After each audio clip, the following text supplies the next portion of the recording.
Forever. Dog. Hey, this is Gabe Gonzalez, and I host the brand new podcast, Queerty. And this is Alex Berg, and I host the brand new podcast, LGBTQ Nation. Two brand new podcasts made lovingly just for you. On Thursdays, I sit down with the best LGBTQ journalists, activists, and politicians to discuss the most pressing topics in the community. And on Fridays, I end each messy week right by sitting down with the funniest, smartest, and sexiest people in the world to talk pop culture, entertainment, news, and more. LGBTQ Nation and Queerty, politics, and pop culture. On Thursdays, you cry. On Fridays, you laugh. No, it's not all sad. We have some good news on Thursdays. Okay, like, what am I talking about? These days, you can cry every day of the week. Listen to both shows and get to know everything you need to know. You're already holding your phone, so subscribe to Queerty and LGBTQ Nation today on Apple Podcasts, Spotify, or wherever you get your podcasts. Only on Forever Dog.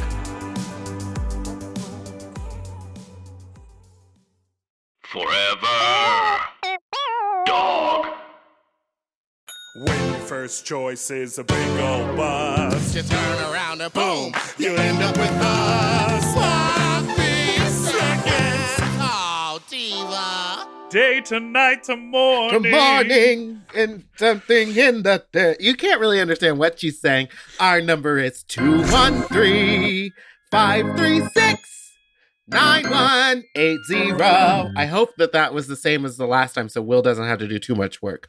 Our email is sloppysecondspod@gmail.com. Now, on with the show. Hi, you slapped, you stupid little fucks, you nasty little fucks, you dirty little fucks. I hope you're all putting a lot of lube in your hand, grabbing loosely on the shaft, making it feeling like a mouth, a hole, or a pussy. Now, on with the show. That's Big Dipper, and I'm Meatball. How are y'all all doing? A mouth, a hole, or a pussy. Or a pussy. A pussy. That episode was wild. Listen, people have really been enjoying these episodes, so we're doing a great job. We're going to keep them coming. We're up for a Nobel Peace Prize, so No, please it's just go a to queerty. It's a queertees.com queerty. and vote for our podcast for a Nobel Peace Prize. You Let's can break down vote some once lyrics. a day, and I would enjoy that. Or you could spread your votes out if you want to not pick favorites, but, you know, who needs some help here? Tell me what you think Doja is saying. Day to night to morning. Don't look it up. I'm looking at it, so you just tell me what you think from your heart. And you know what's funny is that I just was listening to this song in the car thinking, there's no way I'll ever understand what she's saying. Because I know it's like day to night to morning, got some me in my feeling. I bet you had a known it. Why don't you say so? Uh-huh. Next part. Give me the first word. Didn't even notice. No punches left to roll with. You've got to keep it focused. You want to say so. Yeah, okay. So the thing when the song first came out, I was like, I have no idea what she's. It took me forever to figure out that she was saying day to night to morning. Oh yeah, that part didn't click with me at all until she sang it live. Right, but it's day to night to morning. Keep with me in the moment. Which one? There's day, night, and morning. I'd let you had I known it.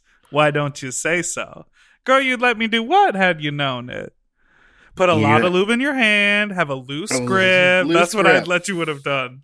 In this mouth, hole, or pussy. Pussy. Didn't even notice. Have you no tried punches this left new? to roll with.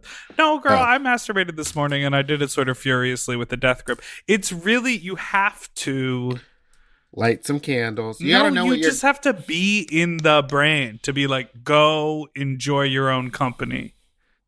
You gotta be with me in the moment. You gotta be with you in the moment. Day Why to don't night you say to so? morning. You shouldn't do it so fast. It should take day to night to morning. It should take be full tantric sex. 24 hours. You know what I wanted to ask him about, and I forgot to, and literally maybe we'll just call him up. Pussy. I wanted to ask him about pussy? No. Pussy. Gooning. What is gooning? What is gooning?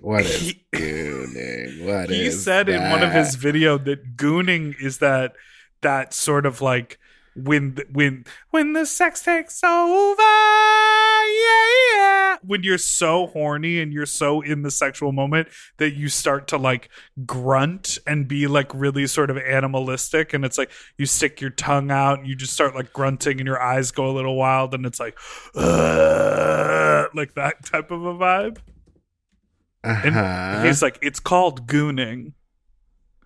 But I feel like that term sounds, say it with me, racist. Oh, what were you Well, gonna say? here's what it actually means if you said it out loud.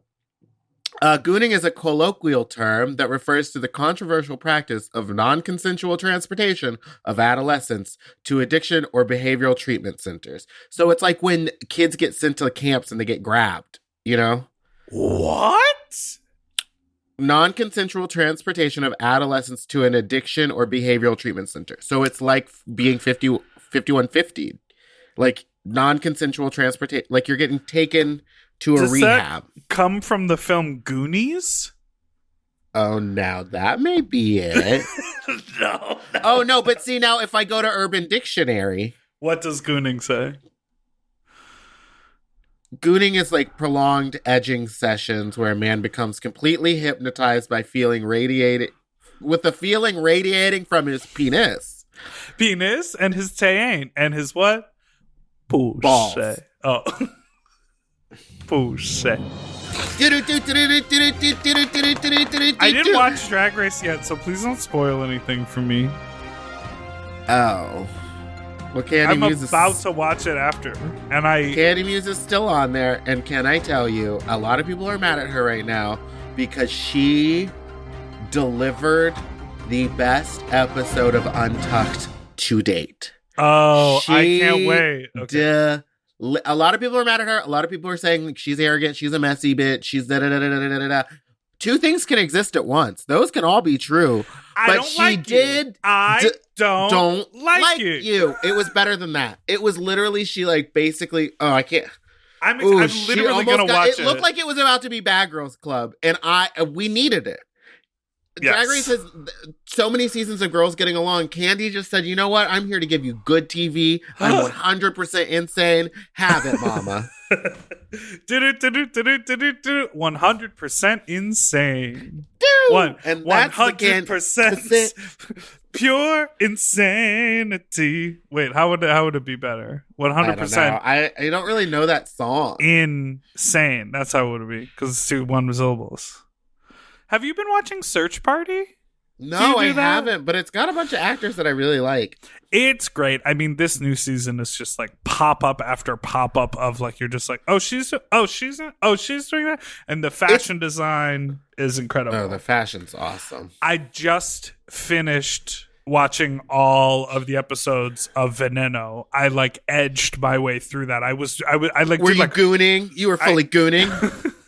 I did like one a week. Like I really like stretched it out because I felt like, God, it was so well done. It felt like a film, and the fucking prosthetics and hair and makeup and the costume design. I mean, that shit was incredible. Did you watch it with English subtitles over Spanish, or did you watch the dubbed? No, I didn't watch the dub. I know a lot of people are watching the dubbed, and I feel like it takes away from the experience. Yes, because that Spanish accent is just so incredible, because the TH sound, and like it just makes people like move their mouth so much. Well, it's like the way that she speaks is like music. And the way the words roll it's so beautiful that it's like, don't take it away, don't make it English, which is such a halted and stopped language. Right, exactly. Full of all these like gates that our teeth and tongue make. Yeah. Though I do know that a lot of the actors who dubbed the English are, like trans women in LA who are doing acting. So that's like a really amazing thing. I felt like the storytelling was like theatrical and like, it was so just beautiful. It was so cool. So anyhow, and then I just watched YouTube videos of Cristina La Veneno on talk shows. She really was out there selling it, honey. And she was giving doing you the fantasy. Exactly what they did in the series. Yeah. It was lit. It's so good. And other news, Alaska's Paige is back, baby. She's making history. I'm excited to see all the competitors. It's strange because this time I think I know personally everybody involved in it. Chiquitita from Brooklyn, New York, a model, an icon. Tenderoni, Maureen San Diego. Lucy Stool, we love. Lucille Stool. Wait, now who else? Tito Soto, right? Who put from Los Angeles, but honey, we know the zip code, San Francisco. She's a Northern Cali gal. Wait, well, San Francisco isn't really Northern California, is it? Oh, Jake Dupree, not a drag queen, so I don't know them personally. Wow. Not you talking about a groundbreaking drag pageant with inclusivity, and Jake Dupree comes in and you say, not a drag queen. Oh, well, okay. Oh, you got caught up in your bigotry. I got caught up in the game, baby. I got caught up in the game. There's someone named Cassandra Complex. Really? Dixie Sherwood. Wait. I think you're reading... She's Miss National Comedy Queen 2018. Wait. Who did we miss? Are we bad at reading the news? Okay, let's also say this. If you're coming to us for hard-hitting facts, you're in the wrong place. And you know where else you're going for the wrong, if you don't, wait, you know where else is bad for facts? The WeHo Times. Because mama, they're going up and down on Faultline. They don't know what's what. Faultline doesn't know who's where. I don't know what's going on, but there is drama over some cement. And we will talk about that right after this break.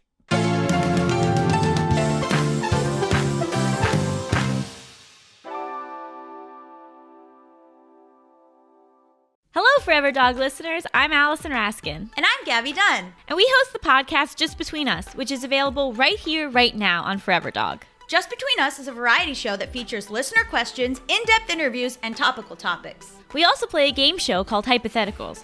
I could try to explain it to you, but the rules keep changing. I make the rules. And I always lose. We're also joined each week by incredible guests, including disability activist Alice Wong, Planned Parenthood's Alexis McGill-Johnson, best-selling author and therapist Lori Gottlieb, and primatologist Kate Gilmore. New episodes of Just Between Us drop every Wednesday. So while you're listening to this podcast, search for Just Between Us with Allison Raskin and Gabby Dunn. Hit that subscribe button and check us out. Please. Just Between Us. Greetings, mortals. I am the Lord thy God, King of the universe, creator of space. We don't need the vocal effects. Can we lose that? But my actual voice is... Okay, great. Hello, I am the Lord thy God, King of the universe, creator of space and time, or as I prefer to be known these days, at the tweet of God. For over a decade, I've entertained my over 6.2 million followers with my wit, misanthropy, and oft-stated regret I created any and all of you. Well, now I'm taking my hilarious blend of contempt and disgust from the Twitterverse to the podcast verse with my new show, the predictably named Godcast, premiering Wednesday, January 27th on Forever Dog. On Godcast, I'll be opening up my infinite mind about everything from politics to the nature of reality to this week's point spreads to how much longer I'll save the Queen to that weird new growth on your neck. I'll answer prayers, take spiritual phone calls, surprise people with live eternal damnations, justify the platypus, and even explain the Bible, which is not at all easy to do. Plus, every episode, I'll be interviewing a guest, either alive, like Stephen Colbert, Zooey Deschanel, and Lin-Manuel Miranda, or dead, like Moses, Amelia Earhart, and Lizzie Borden. Joining me for it all will be my adorable sidekick, the 18 to 34 demo appealing Joan of Arc. Hi, God. Hi, Joan. You excited for the show? Sure am. Hey, could you put me out now? Not now, maybe soon. Sounds great. New episodes of Godcast will premiere every Wednesday, so be sure to subscribe on Apple Podcasts, Spotify, or wherever you listen to podcasts. Or you can, and will, go to hell. Godcast, from the creator of At the Tweet of God, and everything else.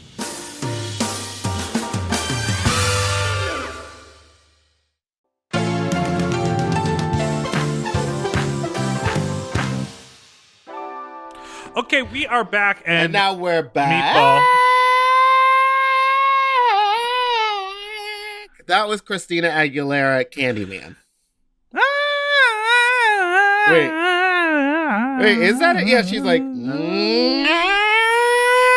Okay. Do you like scary movies? No, I do not. Yeah, me neither. I get too don't scared. Either. But remember when Candyman was gonna come out in theaters, but then a and pandemic so now it's happened? not out at all anywhere. He's They gonna were wait like- until. They said, you know what? We want them good jump scares for that second round of trailers once the movie comes out, and then they show the night vision of the audience. I just go, whoa! and all the Whoa! popcorn, and all the Someone always popcorn. throws the popcorn up.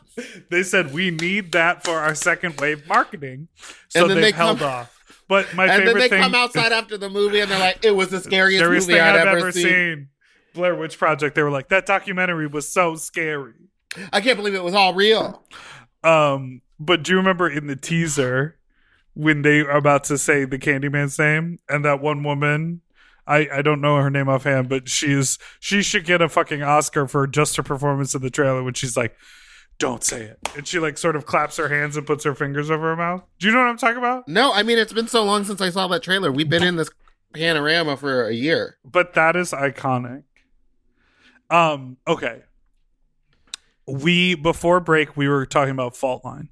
Oh, yeah. I mean, I don't really know what's going on. I'm bored and you know I love drama, but it appears as though Fault Line, the bar, the location has closed and it will be moving locations when everything is over. What that means is like a business can hold on to its business, its name, its company, but move a location. But apparently it was incorrectly reported that the Fault Line was done. Closed. Was done. But what they Which then could, said... I think, will hurt a business if a bunch of people are reading this thing. Well, I'm saying a bunch of people. It was reported in the WeHo Times, which I must tell you, is not a publication. It's not coming out on paper. Mama, it's a blog. It's an internet blog. Sorry, can I say one thing that's crazy? It said like photos by, and one of the photos was like of the bathroom, and in the mirror you could just see the guy with his cell phone like clicking photos, and it was like photos by so and so, and I was like, girl, don't give yourself a photo credit for using lensed by. Yeah, it was lensed by. But then, okay, there's something about the Fault Line that it is a very historic bar, and that one of Judy Garland's husbands actually opened that bar in like the 60s. And so when they redid the floors, Judy wrote her signature in the wet cement. So behind the bar, for years and years and years, there's been a signature in the ground of Judy Garland. What happened was someone went... when they went for WeHo Times, they were like, this is the folklore of this, but we couldn't find it. We couldn't find it. All they did find was a cement spot where there's a pit, where it used to be, and in that cement, it says Ruby, which is the name of the person who sold the bar, the location. Do you think... Okay, so where did you see that photo? I saw it on WeHo Times. And it looks like the corner. It's the same corner. They have pictures of Judy's signature, and they have pictures of it. And the cracks in the floor look the same. Everything looks the same. I just showed it to someone who used to work at Fault Line, and they said, yeah, that's where it used to be. So you think... And what did Ruby say? Ruby the says current that she's owner taken of the bar. all the accoutrement, because Fault Line had crazy neon signs and this big Tom of Finland cutout, and she said she took all of that because it's part of the Fault Line history and put it all into storage. But everyone was asking about, like, what about the Judy signature? She's saying that she had it taken out of the cement and that it's in storage. Oh, so that she cut it out to keep it in storage. It out and put it in storage. She poured new cement, and she was and like... then just wrote Ruby. Because she was like, this used to be my bar. This used to be my bar, and fuck y'all for making me move. Fuck you for making me move. Fuck the pandemic. I'm going to write my name on the floor. But everyone's like, she said yes, and I know we believe women, but I just want to see this. You want to see the Judy. It because it looks like there may be a possibility, and this is all conjecture. Full conjecture. This is alleged, because she might be a little litigious. In fact, I think she is. It looks kind of like she just poured cement over it and wrote Ruby. And WeHo Times, again, not a real publication, has just kind of asked her to see the stuff. Like, frankly, if she just was going to sell that stuff, that's fine. Let me buy that eggplant neon sign and let me buy the dick sign. Girl, if I was in her position, I would be like, you know what we're going to do? We're going to have an auction. We're going to sell all this amazing classic fault line stuff. And you know to what? People that want it. The piece de resistance would be a cement square with Judy Garland's signature in it. Girl, and her handprint. That would be incredible. And then they could make money for a new bar. Yeah, and that way we would all see that it's not just been covered up.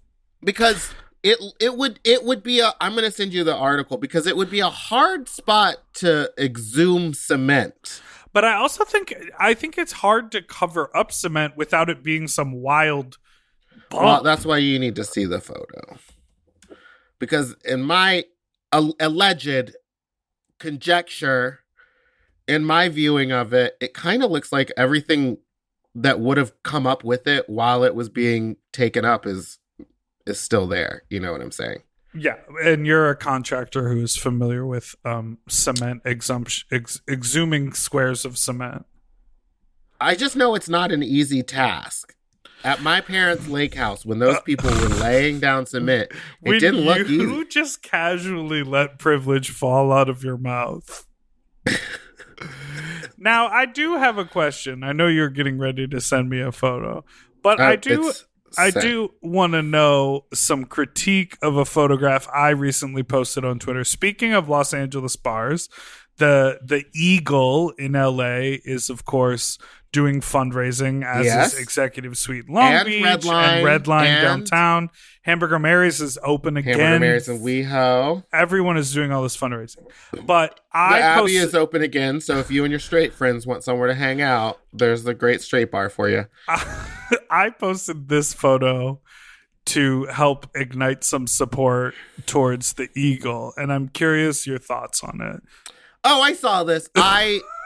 If I zoom in on that glass, am I going to see dong, or are you wearing like a little tiny thong? I was fully nude, but you can't see And anything. who took this? Oh. Dusty Cunningham. Because as we all famously know, if you want to do a photo shoot with Dusty, he's got to see your dick. He wants to see it. 100% guarantee that you will be nude. Or he'll like put am I going to say it? Yeah, he's going to cover your face in white paint and do some like really crude clown makeup on you. I don't know that he does the clown stuff anymore. I feel like he did that he was really caught in the face. A good where stretch it was of the just clownery. nude men and clown makeup. But he always takes such good photos. Like, look at the back. Yeah, this is a gorgeous photo. The backlighting. Like, this photo's great. The foreground of the blurry glass on the bar. Like, it's a filled photo. The disco ball above you in the back.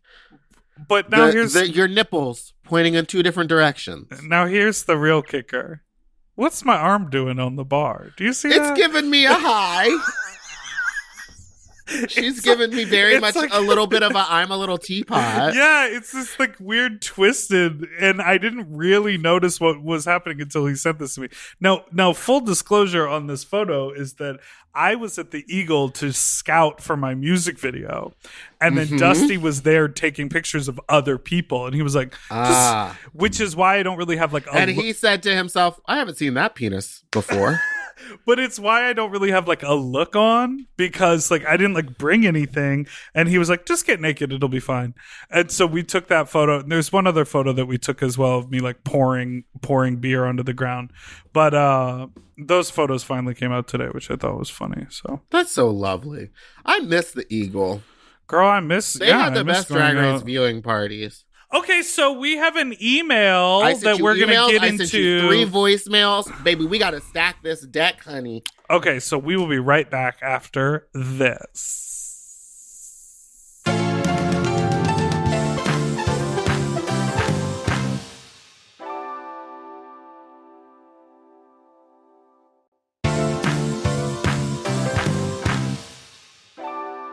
Okay, we are back. We're back. And Meatball has a letter for us to read. Ooh. You want to read it, or should I? I don't have it open anymore. Got it. Okay. Hi, Big Dipper and Meatball. I really loved some of the advice you've given in the past. Some. Whether it was helpful or not. and was wondering if you could help me out with these questions. How have you talked to partners about your creative projects before? How have you gone back to creative projects after a particularly devastating comment from someone you trusted? Ooh. Do you want to hear the context, or should we just answer the question? I think we could just... Is the context worth it? I don't know. You forwarded this to me. I don't think it really is. I think... Okay. I mean, here's what I say, because I think they're asking about working with a actual, like, spouse partner. For context, I've been focusing on my creative writing for the past 6 months after I lost my job. My live-in partner encouraged me to do this while he supports us since the job was toxic and had really damaged my self-esteem. While I'm super grateful for his financial support and general enthusiasm, I've been struggling with feeling adequate and worthy while I'm not bringing money into the house. Part of this insecurity is manifested in struggling to talk about my creative projects. I've talked with my partner about how important it is to be gentle when talking about my in-progress work. I want to hear criticism, but it has to be constructive instead of derisive. Girl, that's a word I don't even know. Come on, don't get derisive with me. I know derisive. Derissa She was always explains a it all. And he's been pretty successful in the past, but this week he derailed a sensitive conversation I started with him about one of my early stage projects to repeatedly tear down something that wasn't at the core of the discussion. Okay, so this is just getting into like specifics. Yeah, this is getting too specific. But let's talk. Okay. How do you feel? I think how I feel. I think, well, because I went to theater school, and I've said this before. It was just like all that privilege just falling out of your mouth again. Yeah, okay. But they just tear you down. Like every day you go to class and you do something and you get torn down. And I think I've just gotten used to it. So I speak very directly when I'm giving notes. Me and Michael call it giving notes, where I'm like, okay, here I'm working on the. And I'm very specific about kind of what kind of feedback I want. You have to be direct in that. You can't just say, like, here's my idea. You have to say, like, this is the overarching idea. This is what I'm working on within that right now. And I need notes on this portion of it. Like, if I'm editing a video and it's not completely done, I'm just kind of, like, trying to get the motions right. I'm like, don't focus on the background. Things will change. But just, like, does this part of it look okay? Totally. I just did a play reading. And it was over Zoom. We had actors. We got a new script every day. The point of the play reading was for the playwright to hear if the play worked from both people listening to the play at the end of the week and from the actors getting the play and like reading the script. And the whole point of it was that. Now, that was it was made clear to everyone in the room, but one of the actors was constantly giving feedback and critique and notes about how it would transfer to the stage, which was not the point. You're not at that step yet, yeah. Correct. We were in a Zoom room. We were just reading lines. It was about which story should we focus on? What lines really work? What language, and it was like, well, how is this going to happen? And how is this going to happen? And why am I cast in this role? It's like, you're cast in that role because you were available this week? Like, to read the part on Zoom? Like, we're not presenting this to a paid audience. So it was really interesting. Some people that needs to be reinforced, like what you're looking for from the feedback. Yeah. Also, another thing is saying I'm not looking for you to fix this issue. I'm trying to talk through this, and I need a sounding board. So sometimes you just be like, sound like you're going to therapy. I'm not, but I used to a lot. Okay. And I know how to talk to people. Kind of, when I'm not mad. But I think that that's also another thing. And you were saying how to get back to something when you feel like your emotions and your dreams are shattered based on something that someone said. Right. Or something that someone said. One thing I want to say also is just because they're your partner and you love them as a person and, you have good sex or you're emotionally compatible, you're intimate and you're like on the same wavelength does not mean they know what they're talking about in regards to your creative work. And it's okay for you to be like, see, you just don't get it. And that's okay. Like, just because they've given you a note that you don't like to hear doesn't mean that it's right. Correct. That was a big downfall in a lot of work when I was younger. I would take everyone's note into consideration, and I would try to find the thing that pleased everyone, which is great when you're in a room full of collaborators. But if you're just getting notes from people, those people are not invested in the project the way a collaborator is, so they don't need to have their voice heard all the time. So you really have to take the notes as they are notes and separate them from the person who's giving them to you. Oh, bitch. All right. Hope that helped. I don't know. I do too. I don't know. Here is... Are you definitely recording? Because I have not recorded the Zoom call this whole time. Yes, 30 minutes and 30 seconds. Oh my God. Ooh, leave that in. That was so scary. My heart skipped a beat, mama. I literally was like, shit, we have to do this all over again. I know. But now I'm going to play the voicemail. So hold on. This, we'll just do this one. We'll save the others for the next time. But this one is entitled, well, I'm not even going to tell you. Wait, read it because I need to. What? I just need to know which one it is. I'm going to play it for you. Okay. Jesus. It's like pulling teeth. Not necessarily my own story, but I was literally just listening to the story that you read on your most recent episode about someone's friend who was getting dicked down real good and seized up. And I actually have something to explain about this. So my current relationship, prior to me, my boyfriend, whenever he would bottom, the same exact thing would happen to him. It's all psychological. It's called, I don't know exactly what it's called, but it has some.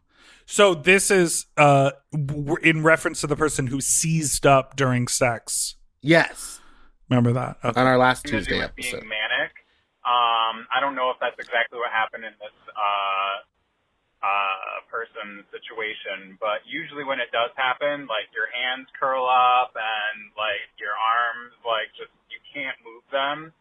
That sounds the same. I'm not sure exactly why it happens, but he's definitely not the only one that's happened to. And before me, that happened to my boyfriend too. I don't know what I'm doing differently, but yeah, maybe I'm not doing it good enough. Okay, well. Have a great night. Bye.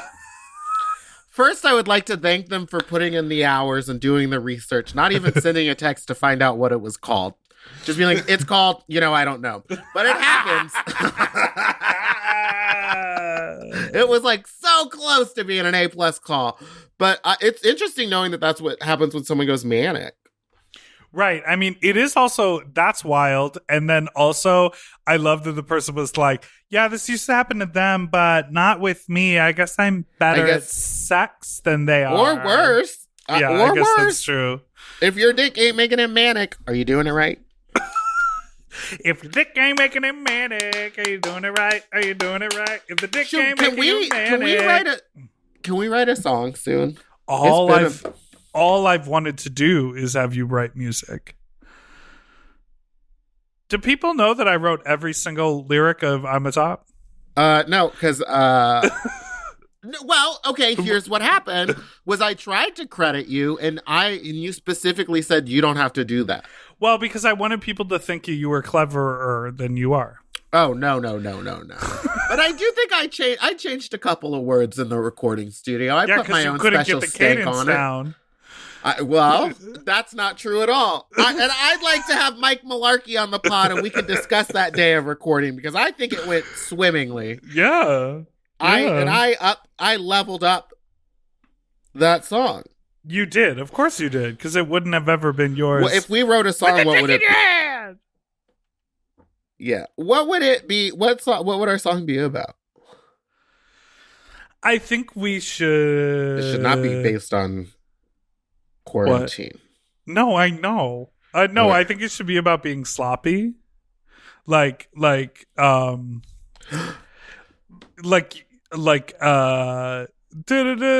every day, because I'm sloppy. And it's like everything goes back to that one adjective. Oh, yeah. Yeah. And then... Because I'm sloppy. And it could be like, dicey, spicy, red beans and ricey. No, it could be like sloppy, floppy, Get a little feeling hoppy, feeling froggy, jump.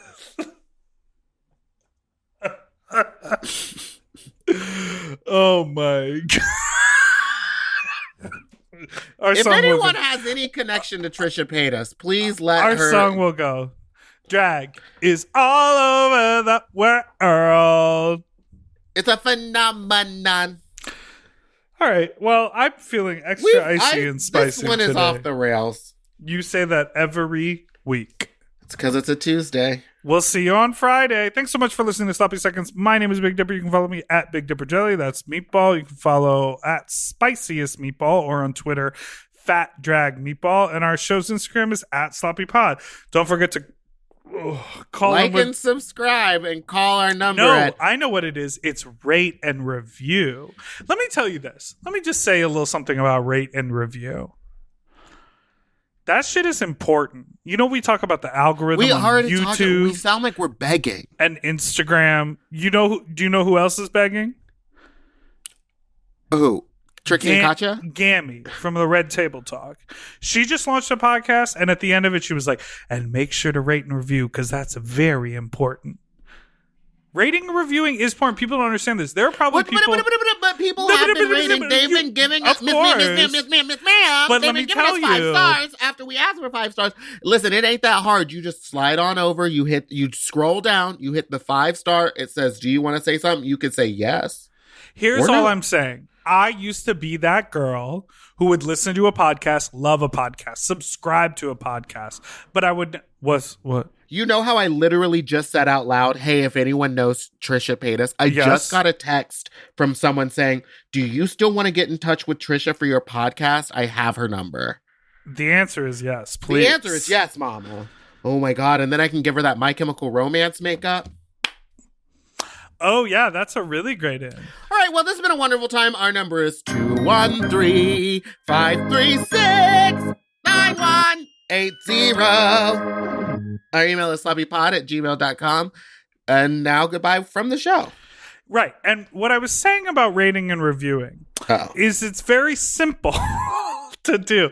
Listen, if you feel like you're not that girl to go and like click on a thing and do a thing, it just helps the show. That's all it is. Okay, bye.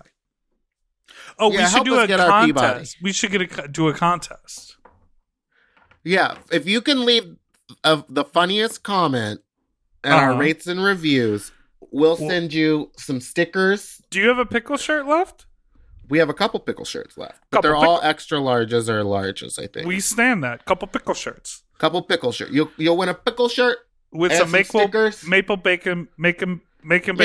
Okay, now it's off the rails. I went roller skating today. Beautiful day to be out on the wheels. Beautiful day to be roller skating. Beautiful day to be roller skating. Did you fall down? No, but Tony did. Goodbye. Doodle-doo-doo forever dog. To listen to Sloppy Seconds ad-free and one day early, sign up for Forever Dog Plus at foreverdogpodcast.com/plus. Sloppy Seconds is produced by Forever Dog and Moguls of Media, a.k.a. M.O.M. Hosted by Big Dipper and Meatball. Music, editing, and sound design by William Pitts. Executive produced by Will and Belli, Alaska Thunderfuck, Joe Cilio, Brett Boehm, and Alex Ramsey. Our artwork was drawn by Christian Cimarroni. And our theme song was written by Mike Malarkey. Hey, we haven't even pulled away from the drive-thru and you're already digging in the McDonald's bag. Aw, babe, just a few. All right, I guess I can't blame you. Pass me some, too. The smells too good to get it all the way home meal. There's a meal for every moment at McDonald's. And now your favorite spicy chicken McNuggets are back. Get a 6-piece spicier classic for just $2.50, only at McDonald's. Price and participation may vary, cannot be combined with any other offer or combo meal.